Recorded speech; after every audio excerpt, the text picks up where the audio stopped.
Hi, ನಾನು Sandeep from tech in Kannada. ಇವತ್ತು ನನ್ನ ಮುಂದೆ ಆಪಲ್ನವರು ಹೊಸದಾಗಿ ಲಾಂಚ್ ಮಾಡಿದಂಥ one of the most affordable laptop ಇದೆ, ಮ್ಯಾಕ್ಬುಕ್ ನಿಯೋ. ನೀವೇನಾದರೂ ಸ್ಟೂಡೆಂಟ್ ಆಗಿದ್ರೆ ಈ ಲ್ಯಾಪ್ಟಾಪ್ನ ಕೇವಲ 59,900 ರೂಪಾಯಿಗೆ ಪರ್ಚೇಸ್ ಮಾಡ್ಬೋದು. ವಿತೌಟ್ ಸ್ಟೂಡೆಂಟ್ ಆಫರು 10,000 ರೂಪಾಯಿ ಜಾಸ್ತಿ ಆಗುತ್ತೆ, 69,900 ರೂಪಾಯಿ. ಜೊತೆಗೆ ಒಂದು 3,000 ರೂಪಾಯಿ ಬ್ಯಾಂಕ್ ಡಿಸ್ಕೌಂಟ್ ಕೂಡ ಸಿಗಬಹುದು. ಆ್ಯಕ್ಚುಲಿ ಅಮೆರಿಕಾದಲ್ಲಿ ಇದೇ ಲ್ಯಾಪ್ಟಾಪು 56,000 ರೂಪಾಯಿಗೆ ಲಾಂಚ್ ಆಗಿದೆ. ನಮ್ಮ ದೇಶದಲ್ಲಿ ಅಟ್ಲೀಸ್ಟ್ ಒಂದು 60,000 ರೂಪಾಯಿಗೆ ಲಾಂಚ್ ಆಗಿದ್ರೆ ಸ್ಟೂಡೆಂಟ್ಸ್ಗಳಿಗೆ ಒಂದು 50,000 ರೂಪಾಯಿಗೆ ಸಿಗ್ತಾ ಇತ್ತು.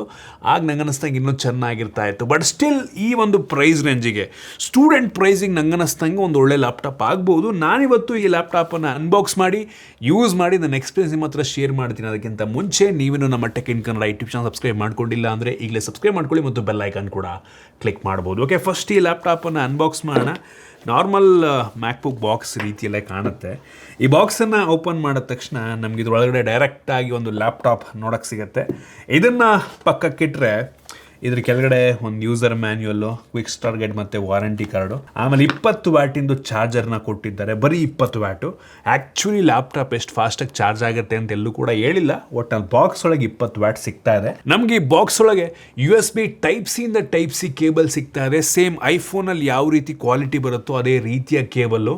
ಮ್ಯಾಕ್ಸೇಫ್ ಕೇಬಲ್ನ ಕೊಟ್ಟಿಲ್ಲ. ಯಾಕೆ ಅಂತ ಅಂದರೆ ಈ ಲ್ಯಾಪ್ಟಾಪಲ್ಲಿ ಮ್ಯಾಕ್ಸೇಫ್ ಚಾರ್ಜರ್ ಸಪೋರ್ಟ್ ಇಲ್ಲ. ನಮಗೆ ಮ್ಯಾಕ್ಬುಕ್ ಏರು ಮತ್ತು ಪ್ರೋನಲ್ಲೆಲ್ಲ ಮ್ಯಾಕ್ಸೇಫ್ ಚಾರ್ಜರ್ ಸಿಗುತ್ತೆ, ಮ್ಯಾಗ್ನೆಟಿಕ್ ಚಾರ್ಜರ್ ಸಿಗುತ್ತೆ. ನಾನು ನಿಮಗೆ ತೋರಿಸ್ತಾ ಇದ್ದೀನಿ. ಅದನ್ನೂ ಕೊಟ್ಟಿದ್ರೆ ನಂಗೆ ಅನ್ನಿಸ್ತಂಗೆ ತುಂಬ ಚೆನ್ನಾಗಿರ್ತಾ ಇತ್ತು. ಇದನ್ನು ಬಿಟ್ಟರೆ ಬೇರೇನೂ ಸಹ ಈ ಬಾಕ್ಸ್ ಒಳಗೆ ಸಿಗ್ತಾ ಇಲ್ಲ. ಇನ್ನು ಡೈರೆಕ್ಟಾಗಿ ಲ್ಯಾಪ್ಟಾಪ್ ನೋಡ್ರಪ್ಪ ಈ ರೀತಿ ಇದೆ. ಡಿಸೈನ್ ಮತ್ತು ಬಿಲ್ಡ್ ಕ್ವಾಲಿಟಿಯಲ್ಲಿ ಯಾವುದೇ ಕಾಂಪ್ರಮೈಸ್ ಆಗಿಲ್ಲ. ಇದು ಕೂಡ ಮೆಟಾಲಿಕ್ ಬಿಲ್ಡು. ನಿಮಗೆ ಮ್ಯಾಕ್ಬುಕ್ ಏರ್ ಮತ್ತು ಪ್ರೋ ಯಾವ ರೀತಿ ಬಿಲ್ಡ್ ಇದೆಯೋ ಅಷ್ಟೇ ಒಳ್ಳೆಯ ಬಿಲ್ಡನ್ನು ಈ ಮ್ಯಾಕ್ಬುಕ್ ನಿಯೋಗೂ ಸಹ ಕೊಟ್ಟಿದ್ದಾರೆ. ಈ ಲ್ಯಾಪ್ಟಾಪ್ನ ವೆಯ್ಟು 1.23 kg ವೆಯ್ಟು. ನಿಮಗೆ M5 ಮ್ಯಾಕ್ಬುಕ್ ಏರ್ ಕೂಡ ಸೇಮ್ ವೆಯ್ಟ್ ಇದೆ. ವೆಯ್ಟಲ್ಲಿ ಡಿಫ್ರೆನ್ಸೇ ಇಲ್ಲ. ಬಟ್ ಥಿಕ್ನೆಸ್ಸಲ್ಲಿ ಆ್ಯಕ್ಚುಲಿ ಮ್ಯಾಕ್ಬುಕ್ ಏರೇ ಸ್ವಲ್ಪ ತಿನ್ನಾಗಿದೆ ಕಂಪ್ಯಾರಿಟಿವ್ಲಿ. ಇದು ಕೂಡ ತುಂಬ ಏನು ದಪ್ಪ ಇಲ್ಲ, ಹೆವಿ ತಿನ್ನಾಗಿದೆ, ತುಂಬ ಲೈಟ್ ವೆಯ್ಟ್ ಕೂಡ ಹೌದು. ಕೇವಲ 1.27 ಸೆಂಟಿಮೀಟ್ರು ಆಯಿತಾ. ಬಟ್ ಮ್ಯಾಕ್ಬುಕ್ ಏರ್ಗಿಂತ M5 ಸ್ವಲ್ಪ ಜಾಸ್ತಿ ದಪ್ಪ ಇದೆ ಅಷ್ಟೇ. ಬಟ್ ತುಂಬಾ ಏನಲ್ಲ. ಕಂಪ್ಲೀಟ್ ಹೇಳಿದ್ನಲ್ಲ, top to bottom aluminium body ನಮಗೆ ಸಿಗ್ತದೆ. ಸದ್ಯಕ್ಕೆ ಲ್ಯಾಪ್ಟಾಪು 4 ಡಿಫ್ರೆಂಟ್ ಕಲರ್ನಲ್ಲಿ ಅವೈಲೇಬಲ್ ಇದೆ. ಮೊನ್ನೆ ಈವೆಂಟ್ಗೆ ಹೋದಾಗ 4 ಕೂಡ ನೋಡಿದೆ. ತುಂಬ ಯುನೀಕ್ ಆಗಿದೆ. ಮತ್ತು ಈ ಲ್ಯಾಪ್ಟಾಪಿಂದು ಕೀಬೋರ್ಡ್ ಕಲರು ಈ ಲ್ಯಾಪ್ಟಾಪ್ ಕಲ್ಲರಿಗೇ ಕ್ಲೋಸ್ಲಿ ಮ್ಯಾಚ್ ಆಗೋ ರೀತಿ ಮಾಡಿದ್ದಾರೆ. ಸಿಮಿಲರ್ ಟಿಂಟ್ ಸಿಗುತ್ತೆ. ಮತ್ತು ಈ ಕೀಬೋರ್ಡು ಸೇಮ್ ನಮಗೆ ಮ್ಯಾಕ್ಬುಕ್ ಏರಲ್ಲಿ ಬರುತ್ತಲ್ವ ಅದೇ ಕ್ವಾಲಿಟಿಯ ಕೀಬೋರ್ಡು. ಸ್ಪೇಸಿಂಗ್ ಎಲ್ಲ ಸಿಮಿಲರ್ ಇದೆ. ಬಟ್ ಬ್ಯಾಕ್ ಲೈಟ್ ನಮಗೆ ಈ ಕೀಬೋರ್ಡಲ್ಲಿ ಸಿಗ್ತಿಲ್ಲ. ಬಟ್ ಕ್ವಾಲಿಟಿ, ಕೀ ಟ್ರಾವೆಲ್ ಎಲ್ಲ ಕೂಡ ಸೇಮ್ ಇದೆ. ಮತ್ತು ಟಚ್ ಐ ಡಿ ಹೈಯರ್ ವೇರಿಯಂಟಲ್ಲಿ ಮಾತ್ರ ಅವೈಲೇಬಲ್ ಇರೋದು. 2 ವೇರಿಯಂಟ್ ಇದೆ, 256 GB, 512 GB. ಈ 256 GB ವೇರಿಯಂಟಲ್ಲಿ ನಿಮಗೆ touch ID fingerprint sensor ಸಿಗೋದಿಲ್ಲ. 512 GB ವೇರಿಯಂಟಲ್ಲಿ ಮಾತ್ರ ಟಚ್ ಐ ಡಿಯನ್ನು ಕೊಟ್ಟಿದ್ದಾರೆ. ಇನ್ನು ಟ್ರ್ಯಾಕ್ ಪ್ಯಾಡಿಗೆ ಬಂತು ಅಂತ ಅಂದರೆ ಇದು ಕೂಡ ತುಂಬ ಪ್ರಿಸೈಸ್ ಆಗಿದೆ ಆಯಿತಾ. ನಮ್ಗೆ ಇದರಲ್ಲಿ ಈ ಪ್ರೆಷರ್ ಸೆನ್ಸಿಟಿವಿಟಿ ಸಿಗ್ತಾ ಇಲ್ಲ ಅನ್ನೋದು ಬಿಟ್ಟರೆ ಸೇಮ್ ಮ್ಯಾಕ್ಬುಕ್ ಏರ್ ರೀತಿಯಲ್ಲೇ ತುಂಬ ಪ್ರಿಸೈಸ್ ಆಗಿದೆ, ಅಕ್ಯುರೇಟ್ ಆಗಿದೆ ಟ್ರ್ಯಾಕ್ ಪ್ಯಾಡು. ನನಗೆಲ್ಲೂ ಕೂಡ ಅಷ್ಟ ಕಾಂಪ್ರಮೈಸ್ ಆಗಿದೆ ಈ ಪ್ರೈಸ್ ರೇಂಜಿಗೆ ಅಂತ ಅನ್ನಿಸ್ಲಿಲ್ಲ ಆಯಿತಾ. ಸೊ ಹೆವಿ ಇಂಪ್ರೆಸಿವ್ ಡಿಸೈನ್ ಮತ್ತು ಬಿಲ್ಡ್ ಕ್ವಾಲಿಟಿ ಅಂತೀನಿ. ಕ್ರೇಜಿ, ನಂಗೆ ತುಂಬ ಇಂಪ್ರೆಸ್ ಮಾಡ್ತು. ಮತ್ತು 2 USB ಟೈಪ್ ಸಿ ಪೋರ್ಟ್ ಇದೆ. ಅದೊಂದು ನಾವು ತಲ್ಲಿಟ್ಕೊಬೇಕಾಗತ್ತೆ. ಸೊ ನಾವು ಜಂಕ್ಷನ್ ಹಾಕೋಬೇಕಾಗತ್ತೆ ಆಯಿತಾ. ಒಂದು USB 3, ಇನ್ನೊಂದು USB 2. ಇದರಲ್ಲೇ ನಾವು ಚಾರ್ಜ್ ಕೂಡ ಮಾಡ್ಕೊಬೇಕಾಗತ್ತೆ. ಒಂದು ಹೆಡ್ಫೋನ್ ಜಾಕನ್ನು ಕೊಟ್ಟಿದ್ದಾರೆ. ಯಾವುದೇ SD ಕಾರ್ಡ್ ಸ್ಲಾಟ್ ನಮಗೆ ಸಿಗ್ತಾ ಇಲ್ಲ.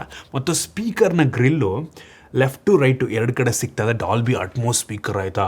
ಸೊ ಸ್ಪೀಕರ್ನ ಕ್ವಾಲಿಟಿ ಆ್ಯಕ್ಚುಲಿ ಚೆನ್ನಾಗಿದೆ. ಮತ್ತು ಈ ಲ್ಯಾಪ್ಟಾಪನ್ನು ಮೊನ್ನೆ ಯಾರೋ ಯೂಟ್ಯೂಬಲ್ಲಿ ನೋಡ್ತಾ ಇದ್ದೆ, ಡಿಸ್ಅಸೆಂಬಲ್ ಮಾಡಿದರು, ಟೇರ್ ಡೌನ್ ಮಾಡಿದರು ಆಯಿತಾ. ಈ ಲ್ಯಾಪ್ಟಾಪ್ ಒಳಗಡೆ ಅಸೆಂಬ್ಲಿ ಎಷ್ಟು ಸಿಂಪಲ್ ಆಗಿದೆ ಅಂದರೆ, ಒಂದು ಬೇಸಿಕ್ ನಾಲೆಡ್ಜ್ ಇದ್ದರೆ ಸಾಕು, ನಾವೇ ಆ ಒಂದು ಪಾರ್ಟನ್ನು ರಿಪ್ಲೇಸ್ ಮಾಡ್ಕೊಬೋದು. ಅಷ್ಟು ಸಿಂಪಲ್ಲಾಗಿ ಅಸೆಂಬ್ಲಿಯನ್ನು ಮಾಡಿದ್ದಾರೆ. ಏನೂ ಇಲ್ಲ ಇದ್ರೊಳಗಡೆ. ಇದ್ರದ್ದು ಬೋರ್ಡ್ ಇದೆ ಅಲ್ವಾ, ಮದರ್ ಬೋರ್ಡು ತುಂಬ ಇಷ್ಟೇ ಇರೋದು. ಒಂದು ಲೈನ್ ಇದೆ ಅಷ್ಟೇ. ಅದು ಬಿಟ್ಟರೆ ಸ್ಪೀಕರ್ ದೊಡ್ಡದು ಹಾಕಿದ್ದಾರೆ, 2 ಈ ಕಡೆ 2 ಸ್ಪೀಕರು. ಆಮೇಲೆ ಕೀಬೋರ್ಡ್ನ ಎಲ್ಲ ಫುಲ್ ರಿಪ್ಲೇಸ್ ಮಾಡೋಂಥ ತುಂಬ ಸಿಂಪಲ್ಲು. ಸೊ ನಾವೇ ರಿಪೇರಿ ಮಾಡ್ಕೊಬೋದು, ಆ ರೀತಿ ಮಾಡಿದ್ದಾರೆ. ಸೊ ಹೇಳಿದ್ನಲ್ಲ, ಒಂದು ಬ್ಯಾಟ್ರಿ ದೊಡ್ಡದು, ಕೀಬೋರ್ಡ್ ಅಸೆಂಬ್ಲಿ, ಈ ಕಡೆ 2 ಸ್ಪೀಕರ್ ಕೊಟ್ಟವರೆ, ಒಂದು ಬೋರ್ಡ್ ಇದೆ, ಅಷ್ಟೇ ಇರೋದು. ತುಂಬ ಸಿಂಪಲಾಗಿ ಬಿಲ್ಡ್ ಮಾಡಿದ್ದಾರೆ ಆಯಿತಾ. ಆ್ಯಕ್ಚುಲಿ ನೋಡೋದಕ್ಕೆ ಹೋದ್ರೆ ಇನ್ನೂ ಈ ಒಂದು ಲ್ಯಾಪ್ಟಾಪನ್ನು ಮಾಡ್ಬೋದು. ನಂಗೆ ಫ್ಯೂಚರಲ್ಲಿ ಮಾಡ್ತಾರೆ ಅಂತ ಕಾಣುತ್ತೆ. ನಾನು ಇನ್ನೊಂದು ಅಬ್ಸರ್ವ್ ಮಾಡಿದ್ದೇನಪ್ಪ ಅಂದರೆ, ಈ ಲ್ಯಾಪ್ಟಾಪಲ್ಲಿ ನೀವು ಕ್ಯಾಮ್ರಾ ಓಪನ್ ಮಾಡಿದ್ರೆ ಪಕ್ಕದಲ್ಲಿ ಯಾವುದೇ ಕ್ಯಾಮ್ರಾ LED ಇಂಡಿಕೇಟರ್ ಇಲ್ಲ ಆಯಿತಾ. ನಾರ್ಮಲಿ ಮ್ಯಾಕ್ಬುಕ್ ಏರ್ ಮತ್ತು ಪ್ರೋನಲ್ಲಿ ಕ್ಯಾಮ್ರಾ ಓಪನ್ ಅಂದ ತಕ್ಷಣ ಅದ್ರ ಪಕ್ಕನೇ ಒಂದು LED ಇಂಡಿಕೇಟರ್ ಆನ್ ಆಗಿಬಿಡುತ್ತೆ. ಆ ಒಂದು ಇಂಡಿಕೇಟರ್ನ ಕೊಟ್ಟಿಲ್ಲ. ಡಿಸ್ಪ್ಲೇ ಮೇಲೆ ಬರುತ್ತೆ ಕ್ಯಾಮ್ರಾ ಆನ್ ಆಗಿದೆ ಅಂತ, ಬಟ್ ಸ್ಟಿಲ್ ಬ್ಯಾಕ್ಗ್ರೌಂಡಲ್ಲಿ ಯಾರಾದರೂ ಕ್ಯಾಮ್ರಾ ಓಪನ್ ಮಾಡಿಬಿಟ್ರೆ ಗೊತ್ತಾಗೋದಿಲ್ಲ, ನಿಮಗೆ ಇಂಡಿಕೇಟ್ ತೋರಿಸಲ್ಲ. ಅದೊಂದು ಇದ್ದಿದ್ರೆ ಚೆನ್ನಾಗಿರ್ತಾ ಇತ್ತು. ಇನ್ನು ಡಿಸ್ಪ್ಲೇಗೆ ಬಂದರೆ 13 ಇಂಚಿಂದು full HD liquid retina display ಸಿಗ್ತಾ ಇದೆ. Peak brightness 500 nits. ಲ್ಯಾಪ್ಟಾಪ್ ಲೆವೆಲಿಗೆ ಒಂದು ಲೆವೆಲಿಗೆ ಬ್ರೈಟ್ ಆಗಿರುವಂಥ ಡಿಸ್ಪ್ಲೇ ಅಂತಲೇ ಅನ್ಬೋದು. 60 ಹರ್ಟ್ಸಿಂದು ರಿಫ್ರೆಶ್ ರೇಟು, 1 ಬಿಲಿಯನ್ ಕಲರ್ಸನ್ನು ಸಪೋರ್ಟ್ ಮಾಡುತ್ತೆ. ಬೇಕು ಅಂದರೆ ಒಂದು ಎಕ್ಸ್ಟರ್ನಲ್ ಡಿಸ್ಪ್ಲೇ ಕೂಡ ನೀವು ಹಾಕೊಬೋದು.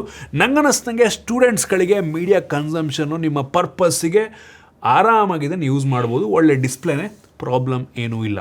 ಇನ್ನು ಪರ್ಫಾರ್ಮೆನ್ಸಿಗೆ ಬಂತು ಅಂದರೆ ಸರ್ಪ್ರೈಸಿಂಗ್ಲಿ ಈ ಲ್ಯಾಪ್ಟಾಪಲ್ಲಿ ಐಫೋನ್ಗೆ ಹಾಕುವಂಥ ಮೊಬೈಲ್ ಪ್ರೊಸೆಸರ್ನೇ ಹಾಕಿದ್ದಾರೆ. ಬಯೋನಿಕ್ A18 Pro ಚಿಪ್ ಆಯಿತಾ, ಹೆವಿ ಪವರ್ಫುಲ್ ಆಗಿರುವಂಥ ಪ್ರೊಸೆಸರ್. ಇದರಲ್ಲಿ 6 CPU ಕೋರ್ಗಳು ಮತ್ತು 5 GPU ಕೋರ್ಗಳು ಸಿಗ್ತಾ ಇದೆ. 2 ಪರ್ಫಾರ್ಮೆನ್ಸ್ ಕೋರ್ಗಳು ಮತ್ತು 4 ಎಫಿಷಿಯನ್ಸಿ ಕೋರ್ಗಳಿದೆ ಆಯಿತಾ. ಸೊ ಇದರಲ್ಲಿ ನಮಗೆ ರೇಟ್ ರೇಸಿಂಗ್ ಎಲ್ಲ ಇದೆ ಆಯಿತಾ. ಹಾರ್ಡ್ವೇರ್ ಆಕ್ಸಿಲರೇಟೆಡ್ ರೇಟ್ ರೇಸಿಂಗು, 16 ಕೋರಿಂದು ನ್ಯೂರಲ್ ಎಂಜಿನ್ಸ್ ಎಲ್ಲ ಸಿಗ್ತದೆ. ಸೊ ಆಪಲ್ ಇಂಟೆಲಿಜೆನ್ಸ್ ಎಲ್ಲ ಆನ್ ಡಿವೈಸ್ ಕೆಲಸವನ್ನು ಮಾಡುತ್ತೆ. ಮತ್ತು ಮೆಮೊರಿ ಬ್ಯಾಂಡ್ ಬಿಡ್ತು 60 GB/s ಇದೆ ಆಯಿತಾ. ಸೊ ತುಂಬ ಫಾಸ್ಟಾಗಿ ರೀಡ್ ರೈಟ್ ಎಲ್ಲ ಆಗುತ್ತೆ. ನಿಮಗೆ ಸ್ನ್ಯಾಪಿ ಆಗಿರುತ್ತೆ ಫುಲ್ಲು ಓಪನ್ ಮಾಡಿದಾಗ ಅಪ್ಲಿಕೇಶನ್ ಎಲ್ಲ. ಒಟ್ಟಿನಲ್ಲಿ ನೀವೇನಾದರೂ ಸ್ಟೂಡೆಂಟ್ ಆಗಿದ್ದರೆ ನಿಮ್ಮ ಮೋಸ್ಟ್ ಆಫ್ ದ ಪರ್ಪಸ್ಸನ್ನು ಸರ್ವ್ ಮಾಡುತ್ತೆ ಅಂತ ನನಗೆ ಅನಿಸಿತ್ತು. ಮತ್ತು ಮಲ್ಟಿ ಟಾಸ್ಕಿಂಗ್ ಕೂಡ ಅಷ್ಟೇ ತುಂಬ ಸ್ಮೂತ್ ಆಗಿದೆ. ನಿಮಗೆ ಮ್ಯಾಕ್ಬುಕ್ ಏರ್ಗೂ ಇದಕ್ಕೂ ತುಂಬ ಡಿಫ್ರೆನ್ಸ್ ಗೊತ್ತಾಗಲ್ಲ ಆಯಿತಾ. ಬಟ್ ಡಿಫ್ರೆನ್ಸ್ ಇದೆ ಪರ್ಫಾರ್ಮೆನ್ಸಲ್ಲಿ. ಬಟ್ ನಿಮಗೆ ಡೇ ಟು ಡೇ ಟಾಸ್ಕ್ ಮಾಡಬೇಕಾದ್ರೆ ಅಷ್ಟೊಂದು ಡಿಫ್ರೆನ್ಸ್ ಗೊತ್ತಾಗೋದಿಲ್ಲ. ಮಲ್ಟಿಪಲ್ ಅಪ್ಲಿಕೇಶನ್ಗಳನ್ನ ಒಟ್ಟಿಗೆ ಓಪನ್ ಮಾಡಿಕೊಂಡ್ರೂ ನಿಮಗೆ ತುಂಬ ಸ್ಮೂತ್ ಕೆಲಸವನ್ನು ಮಾಡುತ್ತೆ. ಸಫಾರಿ ಮತ್ತು ಯಾವುದೇ ಬ್ರೌಸರ್ನಲ್ಲಿ ನೀವು ಮಲ್ಟಿಪಲ್ ಟ್ಯಾಬ್ಸನ್ನು ಓಪನ್ ಮಾಡಿದ್ರೆ ತುಂಬ ಸ್ಮೂತಾಗಿ ಕೆಲಸವನ್ನು ಮಾಡುತ್ತೆ. ಪ್ರತಿಯೊಂದು ಕೂಡ ನಾವು ಟೆಸ್ಟ್ ಮಾಡಿದ್ದೀವಿ ಆಯಿತಾ. ನಾವು ಈ ಲ್ಯಾಪ್ಟಾಪಲ್ಲಿ ಕೆಲವೊಂದು ಗೇಮಿಂಗ್ ಟೆಸ್ಟು, ಎಡಿಟಿಂಗು ಪ್ರತಿಯೊಂದನ್ನು ಕೂಡ ಟ್ರೈ ಮಾಡಿದ್ವಿ. ಫಸ್ಟ್ ಬೆಂಚ್ ಮಾರ್ಕ್ ಬಗ್ಗೆ ಮಾತನಾಡ್ತೀನಿ. ಶಾಕಿಂಗ್ ಬೆಂಚ್ ಮಾರ್ಕ್ ರಿಸಲ್ಟು ಆಯಿತಾ. ನಾವು ಈ ಬೆಂಚ್ ಮಾರ್ಕನ್ನು ಕಂಪೇರ್ ಮಾಡೋದಕ್ಕೆ ಟೋಟಲ್ 4 ಡಿವೈಸ್ಗಳನ್ನು ಇಟ್ಕೊಂಡಿದ್ದೀವಿ. ಒಂದು ಮ್ಯಾಕ್ಬುಕ್ ನಿಯೋ, ಈ ಒಂದು ಪರ್ಟಿಕ್ಯುಲರ್ ಲ್ಯಾಪ್ಟಾಪು, ಆಮೇಲೆ M2 ಮ್ಯಾಕ್ಬುಕ್ ಏರು, ಆಮೇಲೆ ಮ್ಯಾಕ್ ಮಿನಿ M4 ಇಂದು, ಆಮೇಲೆ M5 ಮ್ಯಾಕ್ಬುಕ್ ಪ್ರೋ. ಈ 4 ಕೂಡ ಕಂಪೇರ್ ಮಾಡಿ ಪರ್ಫಾರ್ಮೆನ್ಸನ್ನು ನಾವು ನೋಡ್ಬೋದು ಆಯಿತಾ. ನಂಗೆ ಶಾಕಿಂಗ್ ಅನಿಸಿದ್ದು M2 ಮ್ಯಾಕ್ಬುಕ್ ಏರ್ಗಿಂತ ಈ ಒಂದು ಲ್ಯಾಪ್ಟಾಪ್ ಮ್ಯಾಕ್ಬುಕ್ ನಿಯೋ CPU ಪರ್ಫಾರ್ಮೆನ್ಸ್ನಲ್ಲಿ ಮಚ್ ಬೆಟರ್ ಇದೆ. ಆ ಒಂದು ಸ್ಕೋರ್ ನಾನು ನಿಮಗೆ ತೋರಿಸ್ತೀನಿ. ಸಿಂಗಲ್ ಕೋರು ಮ್ಯಾಕ್ಬುಕ್ ನಿಯೋ 3262 ಪಾಯಿಂಟನ್ನು ಪಡ್ಕೊಂಡ್ರೆ M2 ಮ್ಯಾಕ್ಬುಕ್ ಏರು 2325 ಪಾಯಿಂಟನ್ನು ಪಡ್ಕೊಂಡಿದೆ. ಇನ್ನು ಮಲ್ಟಿ ಕೋರಲ್ಲಿ ಮ್ಯಾಕ್ಬುಕ್ ನಿಯೋ 8388 ಪಾಯಿಂಟನ್ನು ಪಡ್ಕೊಂಡ್ರೆ M2 ಮ್ಯಾಕ್ಬುಕ್ ಏರ್ 5284 ಪಾಯಿಂಟನ್ನು ಪಡ್ಕೊಂಡಿದೆ. ಇದು 8 ಕೋರ್ CPU ಇರುವಂಥ ಲ್ಯಾಪ್ಟಾಪ್ ಇದು MacBook Air M2. So crazy ಮಾತ್ರ.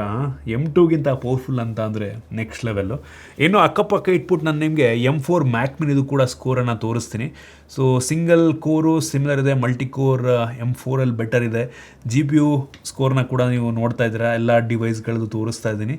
ಒಟ್ಟಿನಲ್ಲಿ ಈ ಪ್ರೈಸ್ ರೇಂಜಿಗೆ ಮ್ಯಾಕ್ಬುಕ್ ನಿಯೋ ಅಂತ ಕಡಿಮೆ ಪವರ್ ಅಂತ ಅಂದ್ಕೊಳ್ಳೋಂಗೆ ಇಲ್ಲ. ಹೌದು, ಮೊಬೈಲ್ ಪ್ರೊಸೆಸರ್ ಆಗಿದ್ರೂ ಸಹ ತುಂಬ ಪವರ್ಫುಲ್ಲಾಗಿರುವಂಥ ಪ್ರೊಸೆಸರ್ ಅದು. ಸೊ ಆರಾಮಾಗಿ ಮೋಸ್ಟ್ ಆಫ್ ದ ಟಾಸ್ಕ್ನ ಹ್ಯಾಂಡಲ್ ಮಾಡಬಲ್ಲ ಅಂತ ಕೆಪಾಸಿಟಿ ಇರುವಂಥ ಪ್ರೊಸೆಸರು. ಮತ್ತು ಸಿನಿ ಬೆಂಚನ್ನು ಕೂಡ ನಾನು ನಿಮಗೆ ತೋರಿಸ್ತೇನೆ. ಸಿನಿ ಬೆಂಚಲ್ಲಿ ಸ್ವಲ್ಪ ಡಿಫ್ರೆಂಟಾಗಿ ಸ್ಕೋರ್ ಬರುತ್ತೆ. ಸೊ ಇದರಲ್ಲೂ ಕೂಡ ಆ್ಯಕ್ಚುಲಿ ಸಿಂಗಲ್ ಕೋರ್ ಮತ್ತು ಮಲ್ಟಿ ಕೋರಲ್ಲಿ M2 ಮ್ಯಾಕ್ಬುಕ್ ಏರ್ಗಿಂತ ಬೆಟರ್ ಪರ್ಫಾರ್ಮೆನ್ಸನ್ನು ಮ್ಯಾಕ್ಬುಕ್ ನಿಯೋನೇ ಕೊಟ್ಟಿದೆ. ಸೊ ತೋರಿಸ್ತಾ ಇದ್ದೀನಿ, ಎಲ್ಲದನ್ನು ಕೂಡ ನೀವೇ ಕಂಪೇರ್ ಮಾಡ್ಕೊಬೋದು. ಒಟ್ಟಿನಲ್ಲಿ M2 ಮ್ಯಾಕ್ಬುಕ್ ಏರ್ಗಿಂತ CPU ಪರ್ಫಾರ್ಮೆನ್ಸು ಈ ಒಂದು ಲ್ಯಾಪ್ಟಾಪಲ್ಲಿ ಚೆನ್ನಾಗಿದೆ. ಸೊ ಆರಾಮಾಗಿ ನಾವು ಎಡಿಟಿಂಗ್ ಎಲ್ಲ ಒಂದು ಲೆವೆಲಿಗೆ ಮಾಡ್ಕೊಬೋದು, ಒಂದು ಲೆವೆಲಿಗೆ ಆಯಿತಾ. ಜಾಸ್ತಿ ಎಕ್ಸ್ಪೆಕ್ಟೇಷನ್ ಇಟ್ಕೊಳ್ಳೋದಕ್ಕಾಗಲ್ಲ. ನಾವು ಪ್ರೀಮಿಯರ್ ಪ್ರೋನಲ್ಲಿ ಎಡಿಟಿಂಗ್ ಕೂಡ ಟ್ರೈ ಮಾಡಿದ್ದೇವೆ. 4K 50 FPS ಇಂದು ಫುಟೇಜು ನಾವು ಟೆಕ್ ನ್ಯೂಸ್ ಮಾಡ್ತೀವಲ್ವ, ಆ ಒಂದು ವಿಡಿಯೋ ಅನ್ಬಾಕ್ಸಿಂಗ್ ಎಲ್ಲ ತಗೊಳ್ಳೋದಕ್ಕಾಗಲ್ಲ. ಅದರಲ್ಲಿ ತುಂಬ ಜಾಸ್ತಿ ಲೇಯರ್ಸ್ ಇರುತ್ತೆ, ಟೆಕ್ಸ್ಟ್ಗಳೆಲ್ಲ ತುಂಬ ಜಾಸ್ತಿ ಇರುತ್ತೆ. ಬಟ್ ಇದರಲ್ಲಿ ಅಷ್ಟೊಂದೇನು ಇರಲ್ಲ. ಸೊ ಬಟ್ ಸ್ಟಿಲ್ ಇದನ್ನು ರೆಂಡರ್ ಮಾಡೋದಕ್ಕೇ 1 ಗಂಟೆ 8 ನಿಮಿಷ ಟೈಮ್ ತೊಗೊಂತು. 1 ಗಂಟೆ 8 ನಿಮಿಷ. ಪ್ಲೇಬ್ಯಾಕ್ ಎಲ್ಲ ತುಂಬ ಸ್ಮೂತಾಗಿರುತ್ತೆ, ಎಡಿಟಿಂಗ್ ಎಲ್ಲ ತುಂಬ ಸ್ಮೂತಾಗುತ್ತೆ. ನಿಮ್ಗೆ ಅಲ್ಲಿ ಡಿಫ್ರೆನ್ಸ್ ಗೊತ್ತಾಗೋದೇ ಇಲ್ಲ. ಬಟ್ ರೆಂಡರಿಂಗ್ ಟೈಮಲ್ಲಿ ಜಾಸ್ತಿ ಟೈಮ್ ತೊಗೊಳುತ್ತೆ. ಏನಕ್ಕೆ ಅಂದರೆ ಅಲ್ಲಿ GPU ಕೋರ್ಸ್ಗಳೆಲ್ಲ ಕಡಿಮೆ ಇರೋದ್ರಿಂದ ಪ್ರೊಸೆಸಿಂಗ್ ಸ್ವಲ್ಪ ಜಾಸ್ತಿ ಟೈಮ್ ಆಗುತ್ತೆ. ಈ ವಿಷಯ ತಲೆಯಿಟ್ಕೊಳ್ಳಿ. ನಾನು ಹೇಳೋದಾದರೆ ನಿಮಗೆ ಒಂದು ಬೇಸಿಕ್ ಎಡಿಟಿಂಗಿಗೆ ಶಾರ್ಟ್ ಫಾರ್ಮೇಟು, ರೀಲು, ಶಾರ್ಟ್ಸು, ಸಣ್ಣ ಪುಟ್ಟ ವೀಡಿಯೋ ಎಡಿಟ್ ಮಾಡೋದಕ್ಕೆ ಏನೂ ಪ್ರಾಬ್ಲಮ್ ಆಗೋಲ್ಲ, ಆರಾಮಾಗಿ ಕಣ್ಣು ಮುಚ್ಕೊಂಡು ಮಾಡ್ಬೋದು, ಹ್ಯಾಂಡಲ್ ಮಾಡುತ್ತೆ. But heavy multiple layers, graphics ಎಲ್ಲ ಇರುತ್ತೆ ಅಂದರೆ ನೋ, ಅಂಥವ್ರಿಗೆ ಈ ಲ್ಯಾಪ್ಟಾಪ್ ಅಲ್ಲ. ಸ್ಟೂಡೆಂಟ್ಸ್ಗಳಿಗೆ ಅವ್ರದ್ದೇನೋ ಸಣ್ಣ ಪುಟ್ಟ ಪ್ರಾಜೆಕ್ಟ್ಸ್ ಅದು ಇದು ಮಾಡ್ಕೊಳ್ಳೋದು ನಂಗೆ ಅನ್ನಿಸ್ತಂಗೆ ಆರಾಮಾಯಿತು, ಬೇಜಾನಾಯಿತು ಆಯಿತಾ. ಒಟ್ಟಿನಲ್ಲಿ ಎಡಿಟಿಂಗನ್ನು ಮಾಡ್ಕೊಬೋದು. ಇನ್ನು ಗ್ರಾಫಿಕ್ಕು ನೀವೇನಾದರೂ ಫೋಟೋ ಶಾಪು ಇಲ್ಲಸ್ಟ್ರೇಟರ್ಲ್ಲ ಯೂಸ್ ಮಾಡ್ತೀರ, ಅದು ಕೂಡ ನಂಗೆ ಅನ್ನಿಸ್ತಂಗೆ ಆರಾಮಾಗಿ ಯೂಸ್ ಆಗುತ್ತೆ, ಏನೂ ಪ್ರಾಬ್ಲಮ್ ಇಲ್ಲ. ಅವ್ರದ್ದೇ ಆ್ಯಪಲ್ ಅವ್ರದ್ದೇ ಕ್ರಿಯೇಟಿವ್ ಆ್ಯಪ್ಸ್ಗಳಿದಾವಲ್ವ, ಅವಂತೂ ಇನ್ನೂ ತುಂಬ ಸ್ಮೂತಾಗಿ ವರ್ಕ್ ಆಗುತ್ತೆ. ಸೊ ಅವ್ರದ್ದು ಆಪ್ಟಿಮೈಸೇಷನ್ ಚೆನ್ನಾಗಿರುತ್ತೆ. ಸೊ ಅವ್ರದ್ದು ಏನು FCP ಫೈನಲ್ ಕಟ್ ಪ್ರೋ ಅದೆಲ್ಲ ಇನ್ನೂ ಚೆನ್ನಾಗಿ ಇನ್ನೂ ಸ್ಮೂತಾಗಿ ಕೆಲಸವನ್ನು ಮಾಡುತ್ತೆ, ರೆಂಡರ್ ಇನ್ನೂ ಫಾಸ್ಟಾಗಿ ಆಗುತ್ತೆ. ಒಟ್ನಲ್ಲಿ ಪ್ರೀಮಿಯರ್ ಪ್ರೋನಲ್ಲಿ ಸ್ವಲ್ಪ ಜಾಸ್ತಿ ಟೈಮ್ ತೊಗೊಳುತ್ತೆ ರೆಂಡ್ರಿಂಗು ಆಯಿತು, 1 ಗಂಟೆ 8 ನಿಮಿಷ ಆಯಿತು. ಒಟ್ಟಿನಲ್ಲಿ ಎಡಿಟಿಂಗ್ ಎಲ್ಲ ಆರಾಮಾಗಿ ಮಾಡ್ಕೊಬೋದು. ಈ ವಿಷಯ ತಲ್ಲಿಟ್ಕೊಳ್ಳಿ. ಗೇಮಿಂಗ್ ಟೆಸ್ಟ್ ಮಾಡಿದ್ವು ಫಸ್ಟ್ ಆಫ್ ಆಲ್ ಗೇಮರ್ಸ್ಗಳಿಗೆ ಅಲ್ಲ ಆಯಿತಾ, ಹೇಳ್ತೀನಿ ಕೇಳಿ, ಗೇಮರ್ಸ್ಗಳಿಗಲ್ಲ. ಬಟ್ ಸ್ಟಿಲ್ ಅವ್ರದ್ದು ಆ್ಯಪ್ ಸ್ಟೋರ್ಲಿದ್ದಂಥ ಆ್ಯಶ್ ಫಾಲ್ಟ್ ಅದೆಲ್ಲ ಮಾಡಿದ್ವು. ಸೊ ಆರಾಮಾಗಿ ನಾವು ಸ್ಮೂತಾಗಿ ಆಡ್ಕೊಬೋದು. ಬಟ್ ನೀವು ಹೆವಿ ಅಡ್ವಾನ್ಸ್ ಗೇಮ್ಗೆಲ್ಲ ತಲೆಕೆಡಿಸ್ಕೊಬೇಡಿ, ಇದು ಗೇಮರ್ಸ್ಗಳಿಗಲ್ಲ. ಇದು ಆಪಲ್ ಅವ್ರು ಹೇಳ್ತಾರೆ ಗೇಮರ್ಸ್ಗಳಿಗಲ್ಲ ಇದು. ಮತ್ತು ನೀವೇನಾದರೂ ಕೋಡರ್ ಆಗಿದ್ದರೆ ಲೋಕಲಿ LLM ನೀವು ಈ ಡಿವೈಸಲ್ಲಿ ಅಪ್ ಟು ಒಂದು 5 ಪ್ಯಾರಾಮೀಟರ್ ತನಕ ರನ್ ಮಾಡ್ಬೋದು. ನಂಗೆ ಅನ್ನಿಸ್ದಂಗೆ ಏನು ಪ್ರಾಬ್ಲಮ್ ಆಗೋಲ್ಲ. ಒಂದು ಲೆವೆಲ್ಲಿಗೆ ಫಾಸ್ಟಾಗೆ ಕೆಲಸವನ್ನು ಮಾಡುತ್ತೆ. ಬಟ್ ಸ್ಟಿಲ್ 10 ಪ್ಯಾರಾಮೀಟ್ರು 15 ಪ್ಯಾರಾಮೀಟರ್ ಎಲ್ಲ ತುಂಬ ಕಷ್ಟ ಆಗುತ್ತೆ ಆಯಿತಾ. ಒಟ್ಟಿನಲ್ಲಿ ರನ್ ಮಾಡ್ಬೋದು. ಕೋಡರ್ಸ್ಗಳಿಗೇನು ಪ್ರಾಬ್ಲಮ್ ಆಗುತ್ತೆ ಅಂತ ಅನ್ಸಲ್ಲ. ಸ್ಟೂಡೆಂಟ್ಸ್ಗಳಿಗಂತೂ ಪ್ರಾಬ್ಲಮ್ಮೇ ಇಲ್ಲ ನಂಗೆ ಅನ್ನಿಸ್ದಂಗೆ. ಇನ್ನು ರ್ಯಾಮ್ ಮತ್ತು ಸ್ಟೋರೇಜಿಗೆ ಬಂತು ಅಂದರೆ ಸಿಂಗಲ್ ರ್ಯಾಮ್ ವೇರಿಯಂಟು ನಿಮಗೆ 8 GB ರ್ಯಾಮ್ ಸಿಗುತ್ತೆ. ಕಡಿಮೆ ಅಂತ ತುಂಬ ಜನಕ್ಕೆ ಅನ್ನಿಸ್ಬೋದು. ಒಟ್ಟಿನಲ್ಲಿ ಆಪ್ಟಿಮೈಸೇಷನ್ ಚೆನ್ನಾಗಿದೆ. ಮಲ್ಟಿಪಲ್ ಆ್ಯಪ್ಸ್ ರನ್ ಮಾಡಿದ್ರು ಕೂಡ ಅವ್ರದ್ದು ಮ್ಯಾನೇಜ್ಮೆಂಟು ತುಂಬ ಚೆನ್ನಾಗಿದೆ, ರ್ಯಾಮ್ ಮ್ಯಾನೇಜ್ಮೆಂಟ್ ಆಯಿತಾ. ಸೊ ತುಂಬ ಸ್ಮೂತಾಗಿದೆ. ಎಲ್ಲೂ ಕೂಡ ಲ್ಯಾಗ್ ಹೊಡಿಯೋದು ಈ ರೀತಿಯಲ್ಲೂ ಆಗುತ್ತೆ ಅಂತ ಅನ್ನಿಸ್ತಿಲ್ಲ. ಆಮೇಲೆ ನೀವು ಅಪ್ಗ್ರೇಡ್ ಮಾಡೋದಕ್ಕೂ ಸಹ ಇದನ್ನು ಆಗೋದಿಲ್ಲ. ಸ್ಟೋರೇಜ್ 2 ವೇರಿಯಂಟ್ ಇದೆ SSD. So 256 GB 512 GB. ಆಗಲಿ ಹೇಳ್ದಂಗೆ 512 GB ಜೊತೆಗೆ ನಿಮಗೆ touch ID finger print sensor ಸಿಗುತ್ತೆ. ಸೊ ರೀಡ್ ರೈಟು ಎಲ್ಲ ಫಾಸ್ಟಾಗಿ ತುಂಬ ಸ್ಮೂತಾಗಂತೂ ಕೆಲಸವನ್ನು ಮಾಡ್ತಾ ಇದೆ. ಇನ್ನು OSಗೆ ಬಂತು ಅಂದರೆ macOS Tahoe 26.3 ನಮಗೆ ಸಿಗ್ತಾ ಇದೆ. macOS ಬಗ್ಗೆ ಮಾತಾಡೋ ಅವಶ್ಯಕತೆಯೇ ಇಲ್ಲ. ನಾನು ಪರ್ಸ್ನಲಿ ಕಳೆದ 8-9 ವರ್ಷಗಳಿಂದ macOSನ್ನು ಯೂಸ್ ಮಾಡ್ತಾ ಇದ್ದೀನಿ. ಇಷ್ಟು ಸ್ಮೂತಾಗಿ ಯಾವುದೇ ವಿಂಡೋಸ್ OS ಕೂಡ ಇರೋದಿಲ್ಲ ಆಯಿತಾ. Heavy smooth, long term OS update ನಮಗೆ ಸಿಗುತ್ತೆ, ಅದೇ ಪ್ಲಸ್ ಪಾಯಿಂಟ್ ಆಯಿತಾ. One of the most stable OS ಅಂತೀನಿ. ಜೊತೆಗೆ ಈ ಸಲ ಲಿಕ್ವಿಡ್ ಗ್ಲಾಸ್ ಡಿಸೈನ್ನ ಕೊಟ್ಟಿದ್ದಾರೆ. ಸೊ ಯುನೀಕ್ ಆಗಿರುವಂಥ ಯೂಸರ್ ಇಂಟರ್ಫೇಸ್ ಸಿಗುತ್ತೆ. ಆಪಲ್ ಇಂಟೆಲಿಜೆನ್ಸ್ ಕೂಡ ನಮಗೆ ಸಿಗ್ತಾ ಇದೆ. ಸೊ ನೀವು ಈಗ ಸ್ಪಾಟ್ಲೈಟ್ ಸರ್ಚ್ ಎಲ್ಲ ಇಂಪ್ರೂವ್ ಆಗಿದೆ ಈ OSಲ್ಲಿ. ಸೊ ಒಟ್ನಲ್ಲಿ ಸೇಮ್ ನಿಮಗೆ ಏರು ಪ್ರೋನಲ್ಲಿ ಏನು OS ಬರುತ್ತೆ ಸಿಮಿಲರ್ OS ಎಕ್ಸ್ಪೀರಿಯನ್ಸ್ ಇದರಲ್ಲೂ ಕೂಡ ಸಿಗುತ್ತೆ. ಸೊ ಬೆಂಕಿ OS ಅಂತೀನಿ, ನನಗೇನೋ ತುಂಬ ಇಷ್ಟ ಆಗುವಂಥ OS ಕಂಪ್ಯಾರಿಟಿವ್ಲಿ. ಇನ್ನು ಕನೆಕ್ಟಿವಿಟಿಗೆ ಬಂತು ಅಂದರೆ Wi-Fi 6E ನಮಗೆ ಸಿಗ್ತದೆ ಮತ್ತು ಬ್ಲೂಟೂತ್ 6 ಸಹ ಕೊಟ್ಟಿದ್ದಾರೆ. ಸೊ ಇದರಿಂದ ನಾವು ಆರಾಮಾಗಿ ಎಕ್ಸ್ಟರ್ನಲ್ ಬ್ಲೂಟೂತ್ ಡಿವೈಸನ್ನು ಆರಾಮಾಗಿ ಕನೆಕ್ಟ್ ಮಾಡ್ಕೊಬೋದು. ಎಕ್ಸಸರೀಸ್ ಎಲ್ಲ, ಕೀಬೋರ್ಡು, ಮೌಸು, ಹೆಡ್ಫೋನ್ಸು ಎಲ್ಲದನ್ನು. ಮತ್ತು battery 36.5 Wh battery.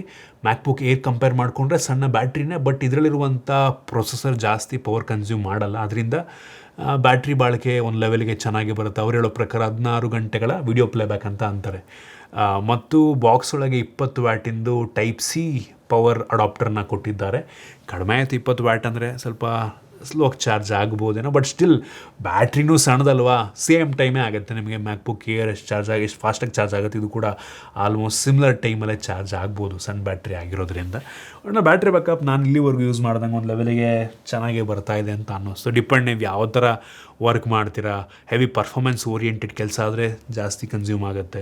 Media ಕನ್ಸಂಪ್ಷನ್ಗೆ movie ನೋಡೋದಕ್ಕೆ, ಯೂಟ್ಯೂಬ್ ವೀಡಿಯೋ ನೋಡೋದಕ್ಕೆಲ್ಲ ಅಷ್ಟೊಂದೇನು ಬ್ಯಾಟ್ರಿ ಹೋಗಲ್ಲ ಆಯಿತಾ. ಸೊ ನೋಡ್ರಪ್ಪ, ಒಟ್ಟಿನಲ್ಲಿ ನೀವೇನಾದರೂ ಸ್ಟೂಡೆಂಟ್ ಆಗಿದ್ದೀರಾ ಅಂದರೆ ನಿಮಗೆ ಹೇಳಿ ಮಾಡಿಸಿದ ರೀತಿಯಲ್ಲಿದೆ.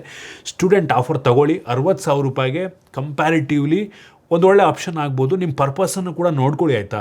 ನೀವೇನಾದರೂ ಈ ಆಟೋ ಕ್ಯಾಡು ಫುಲ್ ಕೆಲವೊಂದು ಗ್ರಾಫಿಕ್ ಓರಿಯೆಂಟೆಡ್ಡು ಸಾಫ್ಟ್ವೇರ್ ಯೂಸ್ ಮಾಡಬೇಕು ಅಂದರೆ ಅಂಥವ್ರಿಗೆ ಮಾಡ್ಬೋದು ಒಂದು ಲೆವೆಲಿಗೆ. ಇದರಲ್ಲೂ ಆರಾಮಾಗಿ ರನ್ ಮಾಡ್ಬೋದು, ಪ್ರಾಬ್ಲಮ್ ಏನೂ ಇಲ್ಲ ಆಯಿತಾ. ಬಟ್ ಗೇಮ್ಗೆ ಮೇಲೆ ಆಡೋಕ್ಕಾಗಲ್ಲ. ಕೆಲವು ಜನ ಸ್ಟೂಡೆಂಟ್ಸ್ ಗೇಮ್ಗೆ ಅಂತಲೇ ಅಪ್ಪ ಅಮ್ಮಂಗೆ ಸುಳ್ಳು ಹೇಳ್ಬಿಟ್ಟು ನನಗೆ ಓದ್ಕೊಳ್ಳೋಕ್ಕೆ ಲ್ಯಾಪ್ಟಾಪ್ ಬೇಕು ಅಂದ್ಬಿಟ್ಟು ಗೇಮಿಂಗ್ ಲ್ಯಾಪ್ಟಾಪ್ ತೊಗೊಂಡ್ಬಿಡ್ತಾರೆ ಗೇಮ್ ಆಡೋಕ್ಕೆ. ಅಂಥವ್ರಿಗೆಲ್ಲ ಅಲ್ಲ ಇದು. ಈ ವಿಷಯ ತಲ್ಲಿಟ್ಕೊಳ್ಳಿ ನೀವು. ಸೊ ನೋಡಿ, ನಿಮ್ಮ ಪರ್ಪಸನ್ನು ಈ ಲ್ಯಾಪ್ಟಾಪ್ ಸರ್ವ್ ಮಾಡ್ತಾ ಇದೆ ಅಂತಂದರೆ ಇದನ್ನು ಒಂದು ಆಪ್ಷನ್ ಆಗಿ ಇಟ್ಕೊಬೋದು. ಸದ್ಯಕ್ಕೆ 60,000 ಇದೆ. ಮೋಸ್ಟ್ಲಿ ಫ್ಯೂಚರ್ನಲ್ಲಿ ಆಫರ್ ಡಿಸ್ಕೌಂಟ್ ಬಂತು ಅಂದರೆ ಇನ್ನೂ ಸ್ವಲ್ಪ ಕಡಿಮೆ ಆದರೂ ಆಗಬಹುದೇನೋ, ಯಾರಿಗೆ ಗೊತ್ತು ದೀಪಾವಳಿ ಸೇಲ್ ಟೈಮಲ್ಲಿ ಕಡಿಮೆ ಆಗುತ್ತೇನೋ.